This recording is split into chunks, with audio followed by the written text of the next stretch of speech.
ওমর সালাবাকে দেখিয়া বললে, সালাবা কই, তোমার জন্য নবী কাঁদে, তুমি আসো। সাহালাবা তো ওমরকে দেখিয়া, সাহালাবার তো অন্তরের ভিতরে ভয় লেগে গিয়েছেন। ওমর বলে, সাহালাবা কোনো ভয় নাই, তুমি আসো, তোমাকে নবীর দরবারে নিয়ে যাব। সাহালাবা কয়, আমি নবীর কাছে যাইব না, আমি বড় গুনাহগার, আমি বড় বদকার, আমি নবীর কাছে যাইব না।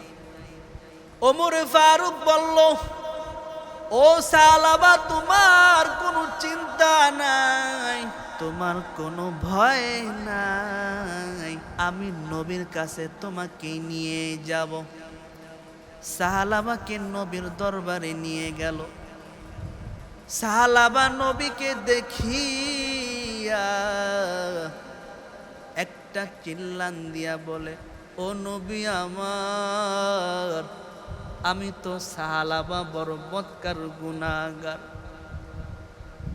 এই বলিয়া সাহালাবা একটা চিৎকার দিয়ে কান্না করিয়া বেহুশ। নবী তার উরবার রানে বসাইয়া তার মাথায় হাত বুলাইয়া, সাহালাবা আবার হুঁশ ফিরিয়ে আসছে।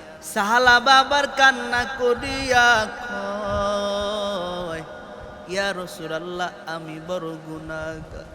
নবী বলো, সাহালাবা রে, কতদিন যাবত তোমাকে আমি নবী দেখি না। কিছুক্ষণ পর সাহালাবা বলে, ইয়া রাসূলুল্লাহ, আমার পিঠে কি জানি পিপিলিকার মতো বসতেছে। নবী বলে, হাসাইনি? বললে হা। বলো, তাড়াতাড়ি তুমি কালেমা পড়ো। এই বলে সাহালাবা কালেমা পড়িয়া দুনিয়া থেকে বিদায়। নবী আমার কাঁদেন, ও সাহালাবা, তোমাকে আমি কতই না আদর যত্ন করলাম। নবী বলল, ওমর, এই সাহালাবাকে দাফন করার জন্য তাড়াতাড়ি তোমরা প্রস্তুত হয়ে যাও। তোমরা সাহালাবাকে যেই খাটে উঠাইবা, এক দাঁড় আমাকে দিও, আমি নবী কাঁধে উঠে তাকে গোরস্থানে দাফনের জন্য নিয়ে যাব। এই ছোট্ট সাহাবীকে, সাহালাবাকে নবী তার কাঁধে নিয়ে গোরস্থানে ওই দাফন করার জন্য যখন নিয়ে যায়, নবী জমিনে ভালোভাবে পাড়া দেন না, তার পা মোবারক দিয়া। সাহাবীরা বলল, নবী, এই মাঠে তো কেউ নাই, আপনি এরকম করে কেন জমিনে পা রাখতেছেন? আমার নবী কয়, ও সাহাবীরা, তোমরা তো কিছুই দেখতে পাইতাছো না, আমি নবী দেখতেছি হাজার হাজার আসমান থেকে জমিনে ফেরেশতা নামিয়া সাহালাবার জানাজায় উপস্থিত হয়ে গেল। আলহামদুলিল্লাহ, আলহামদুলিল্লাহিল্লাযী জাআলাশ শামসা ওয়াল কমারা বিহুসবান والنجم والشجر يسجدان وفضل زمانا على زمان كما فضل مكانا على مكان وإنسانا على إنسان ونشهد أن لا إله إلا الله وحده لا شريك له لا ضد له ولا ند له ولا مثل له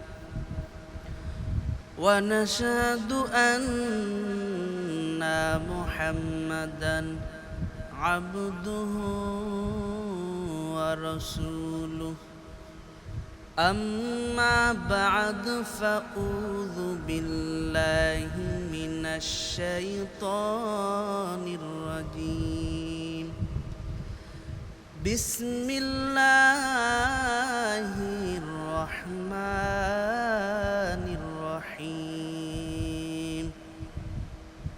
ألا إن أولياء الله لا خوف عليهم ولا هم يحزنون الذين آمنوا وكانوا يتقون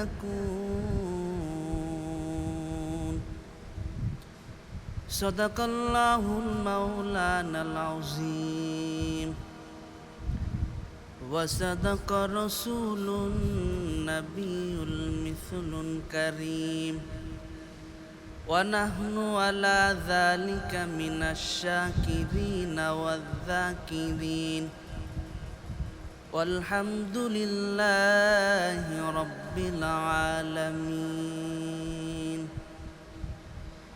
तकबीर कलमा में नमाज़ों में अज़ा में तकबीर कलमा में नमाज़ों में अज़ा में ऐ नाम इलाही से मिला नाम मोहम्मद ऐ नाम इलाही से मिला नाम मोहम्मद फरमा दे ए आज़म के मुझे खुल्द दरी में फरमा दे ए आज़म के मुझे खुल्द दरी में लिखा हूँ अबू बाप मिला नाम मोहम्मद लिखा हूँ अबू बाप मिला नाम मोहम्मद बुल्फत में बराबर के वफा हो के जफा हो हर चीज में लज्जत है अगर दिल में मजा हो हर चीज में लज्जत है अगर दिल में मजा हो अल्हम्दुलिल्लाह আল্লাহ পাক রব্বুল আলামিন আপনাকে আমাকে এই পবিত্র জুমার দিন মসজিদে এসে বয়ান শোনার সমস্ত কাজ থেকে মুক্ত করে ফারেক করে আল্লাহ পাক রব্বুল আলামিন আপনাকে আমাকে আসার তৌফিক দান করেছেন। এই জন্য আমরা অন্তরস্থল থেকে শুকরিয়া জ্ঞাপন করি আলহামদুলিল্লাহ। আমি যে কোরআন কারিম থেকে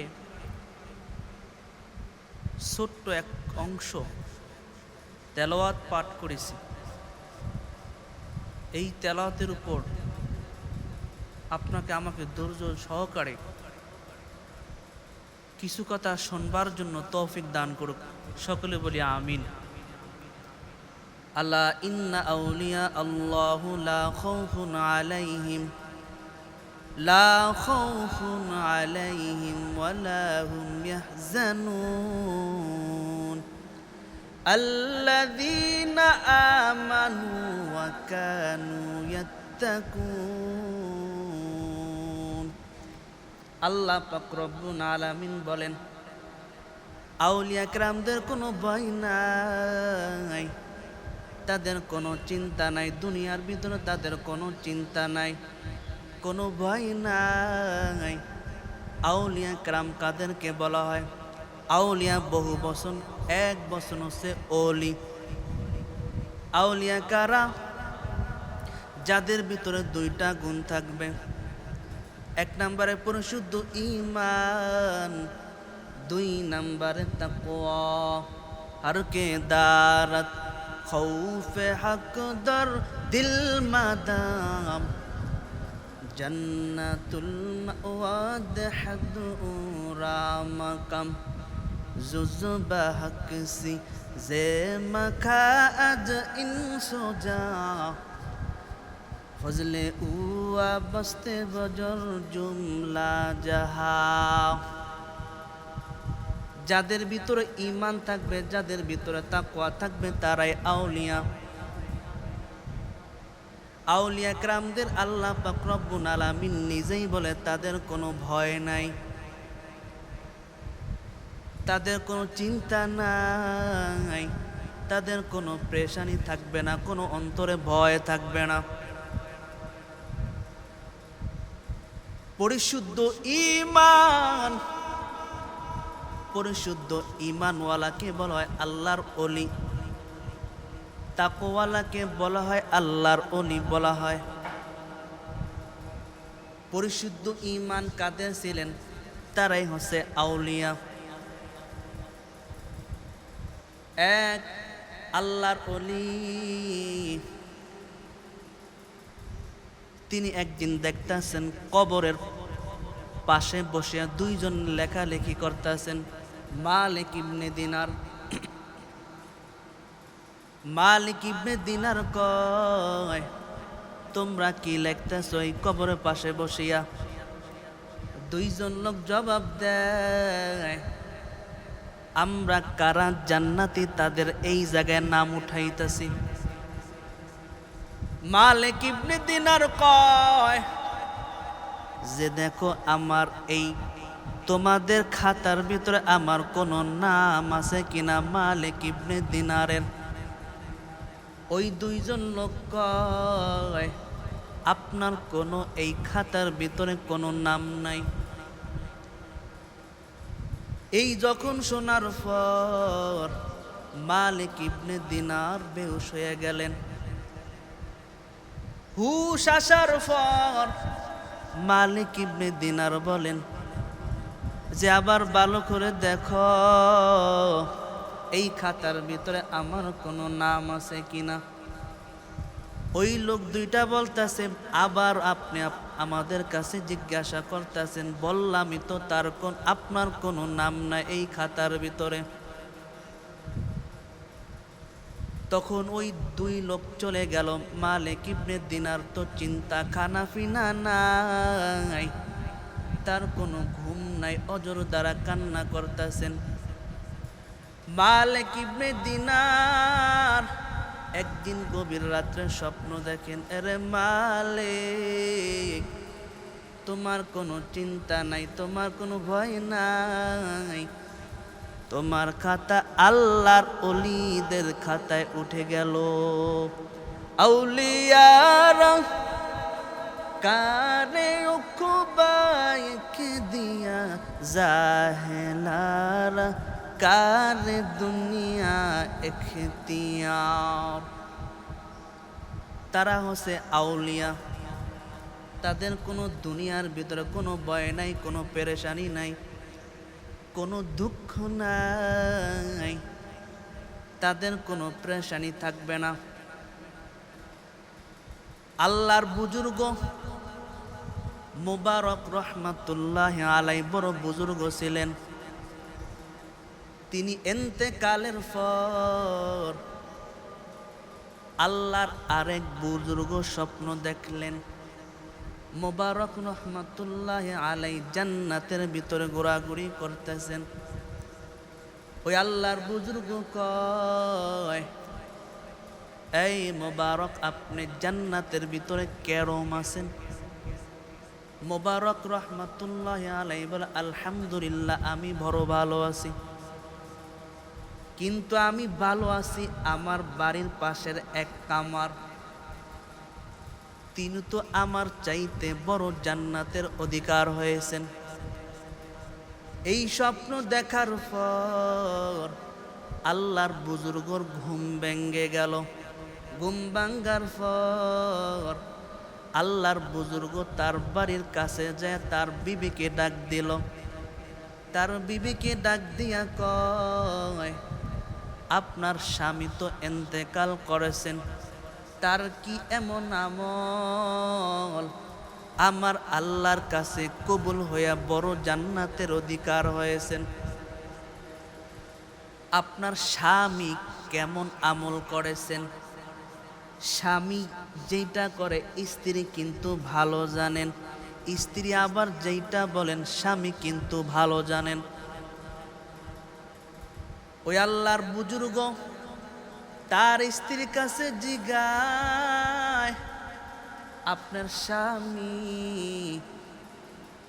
কি আমলের কারণে আল্লাহর কাছে বড় দামি হয়েছেন?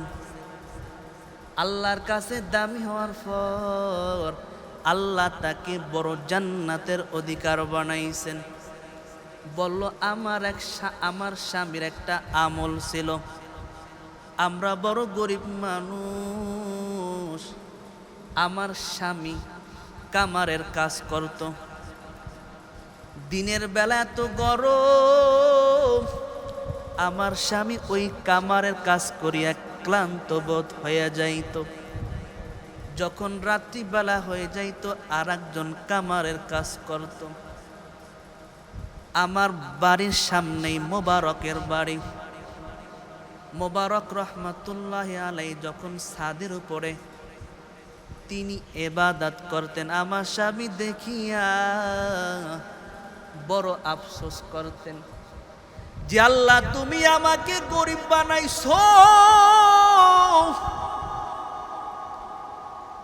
আল্লাহ মুবারককে তুমি আরো এমন বড় ধনী বানাইছো, আবেদ বানাইছো। তুমি যদি আমাকে বানাইতা, আমি কামার, আমার এই কামার পিটান লাগবে না, দা বটি আমার বানান লাগতো না। আমি ওই মোবারক রহমাতুল্লাহ আলাইহির মতো আমি ওই ছাদের উপরে বসিয়া বসিয়া সারাদিন রাত্রিবেলা ইবাদতে কাটিয়ে দিতাম। আল্লাহর বান্দা, আমার স্বামীর এই ইবাদতের বড় লোভ ছিল। এই লোভ থাকার কারণে আমার আল্লাহ বোধহয় তাকে এই সম্মান জান্নাত বড় দিয়েছেন।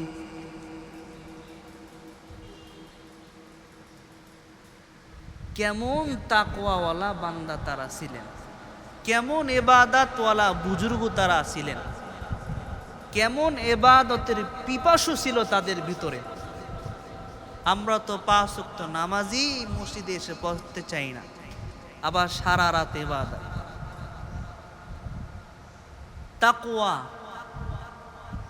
তাকওয়া আমাদের ভিতরে থাকতে হবে, আমাদের অন্তরের ভিতরে থাকতে হবে।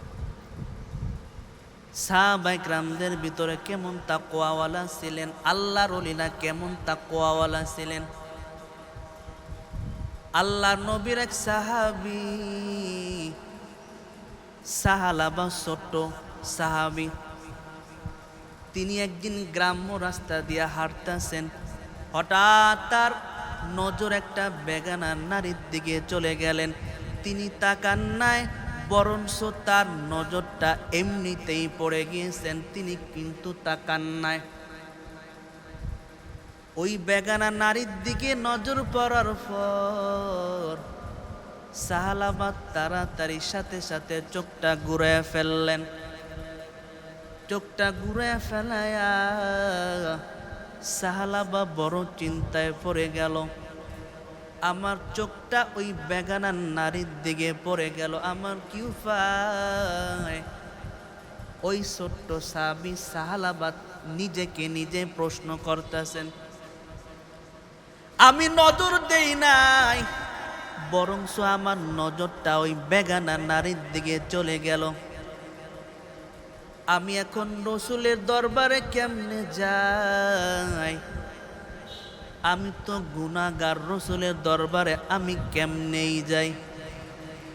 আমি যদি রসুলের দরবারে যাই, জিবরাইল আলাইহিস সালাম এসে বলবে, ও আল্লাহর রসুল, আপনি সাহালাবাকে এত আদর করেন, এত যত্ন করেন, ভালোবাসেন, সাহালাবা তো গুনাহগার,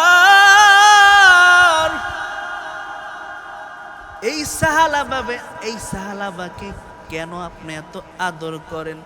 সাহালাবা কয়, আমি আমার নবীর কাছে যাইব না। সাহালাবা চিন্তা ভাবনা করে পাহাড়ের দিকে চলে গেল। পাহাড়ে যায়া সাহালাবা আর নবীর দরবারে আসে না। ওই পাহাড়ে বসিয়া সাহালাবা কান্না করতেছেন, ওগো আল্লাহ, আমার কি উপায় হবে, আমি নবীর দরবারে কেমনে যাই?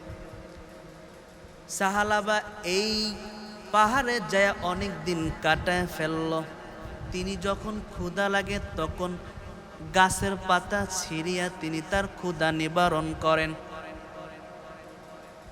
দেখতে দেখতে 1 মাস হয়ে গেল। আমার নবী নামাজে সালাম ফিরে পিছনে বারবার তিনি তাকায়, তার আদরের সাহাবী দেখে না। আল্লাহর নবী ওমর কি বলো, ওমর, সবাইকে তো দেখা যায় কিন্তু আমার সাহালাবাকে তো দেখা যায় না, আমার সাহালাবা কোথায়, খুঁজে দেখো। ওমর কয়, ইয়া রাসূলুল্লাহ, সাহালাবাকে কই খুঁজে বের করব? ওমর বলল, ইয়া রাসূলুল্লাহ, ঠিক আছে, আমি সাহালাবার দায়িত্ব নিলাম তাকে খুঁজে বের করার জন্য। হযরত ওমর মাঠে ঘাটে পাহাড় পর্বতে সাহালাবাকে খোঁজা আরম্ভ করে দিল। ওই মাঠের ভিতরে দেখে যে রাখাল তারা গরু চড়াইতাছে। ওমর ফারুক রাখালের কাছে যায়, বলে, ও রাখাল, সাহালাবা নামে কাউকে তোমরা দেখছো কিনা? বলে, না, সাহালাবা নামে কোনো আমরা কাউকে দেখতে পাই নাই। ওমর একটু সামনে গিয়া আবার ওই রাখালদেরকে দেখতে পেলেন। আবার রাখালকে ওমর জিজ্ঞাসা করলো, ও রাখাল, তোমরা কি সাহালাবা নামে কাউকে দেখতে পাইছো কিনা? ওই রাখাল বলে, হ্যাঁ, আমরা সাহালাবা নামে এক যুবককে ছোট্ট দেখছি। তিনি দৈনিক ওই পাহাড়ে উঠিয়া আবার কিছু খায়া আবার কান্না করতে করতে পাহাড়ে যায়, আবার কান্না করতে করতে এই জায়গায় নেমে এসে আবার কান্না করতে করতে যায়। হযরত ওমর ফারুক কয়, এই বুঝি সাহালাবা, তাকে খুঁজে পাওয়া গেছে। তিনি অবস্থান নিলেন। কিছুক্ষণ পর দেখতেছেন সাহালাবা ছোট্ট সাহাবী কান্না করিয়া পাহাড় থেকে নামতেছে। নবী বলল, আমার সাহাবা, তোমরা শুনো, এই সাহালাবাকে আমার আল্লাহ 40 দিন কান্না করার জন্য আমার মালিক সাহালাবাকে এমনভাবে কবুল করেছেন, আসমান থেকে ফেরেশতা নামায়া তার জানাজায় উপস্থিত করে দিলেন।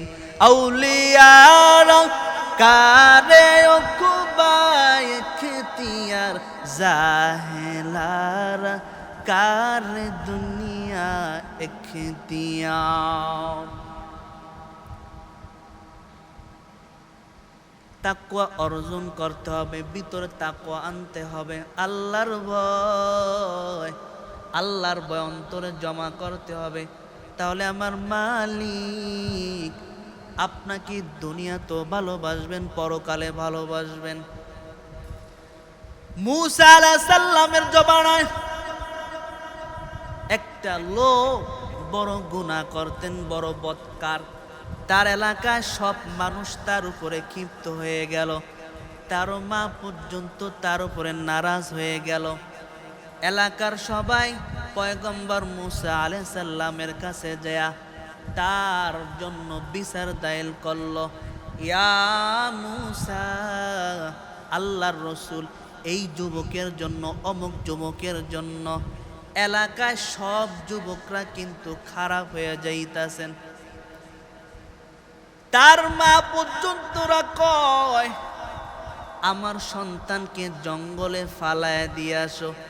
এমন সন্তান দরকার নাই, এমন সন্তান আমার কোনো দরকার নাই। তোমরা এই সন্তানকে ওই গভীর জঙ্গলে নিয়ে থুয়ে আসো। মূসা আলাইহিস সালাম বলেন, ঠিক আছে যাও, তোমরা এই যুবককে জঙ্গলে ফালায় থুয়ে আসো। এলাকার সবাই মিলিয়া এই যুবককে জঙ্গলে নিয়ে ফেলে থুয়ে আসলো। জঙ্গলে যখন থুয়ে আসলো, তখন যুবক দেখলো আমি গুনাহগার, আমার গুনার কারণে আমার মা পর্যন্ত আমাকে সংসারে রাখে না, আমার এলাকার মানুষ পর্যন্ত আমাকে এই জঙ্গলে এসে থুয়ে গেল। এই যুবক ডানে তাকা দেখে কেউ নাই, বামে তাকা দেখে কেউ নাই, সামনে বামে কাউকে দেখা যায় না। আসমানের দিকে তাকায়া যুবক কান্না জড়িত বললে, ও মালিক, সবাই আমাকে ফেলে থুয়ে আসলো, এই জঙ্গলের ভিতরে ফেলে থুয়ে গেল। ও আল্লাহ, তুমি কি আমাকে বলবা বলো। এই বলি আল্লাহর কাছে বলে, আল্লাহ তুমি আমায় মাফ করে দাও, আমি বড় গুনাহ করেছি গো আল্লাহ। আল্লাহ, তোমার একটা নাম রহমান, একটা নাম রহিম, বান্দা গুনাহ করলে তুমি মাফ করে দাও। ওগো মালিক, তুমি আমায় মাফ করে দাও। এই বলিয়া যুবক একটা চিল্লান দিয়ে দুনিয়া থেকে চলে গেল। আমার আল্লাহ পয়গম্বর মূসা আলাইহিস সালামকে স্বপ্নে যোগে দেখায়, মূসা, আমার এক বন্ধুর ওই অমুক জমিনে পড়ে আছে, যাও তাড়াতাড়ি তাকে দাফন করে থুয়ে আসো। আর একটা সুসংবাদ নেও, আমার বান্দার জানাজায় যারা উপস্থিত হবে তাদের জীবনের সব গুনাহ আমি আল্লাহ মাফ করে দিব। আমি আল্লাহ জীবনের সব গুনাহ মাফ করে দিব যদি তোমরা ওই যুবকের, ওই আমার বান্দার, আমার আশেকের জানাজায় তোমরা যদি যাও। এটা হচ্ছে আল্লাহর ওলিদের, আল্লাহর সাথে বন্ধুত্ব, তাকওয়া। এই গুণগুলা যদি আমরা অর্জন করতে পারি, তাহলে আমাদের দুনিয়ার ভিতরে কোনো ভয় থাকবে না, চিন্তা থাকবে না। আখিরাতে, কুলসিরাতে, হাসরে কোথাও আমাদের ভয় থাকবে না। এই আল্লাহ পাক রব্বুল আলামিন আমাদেরকে তাকওয়া ওয়ালা, ঈমান ওয়ালা বান্দা বানায় দুনিয়া থেকে বিদায় নিক। আখির দা আলহামদুলিল্লাহি রাব্বিল আলামিন।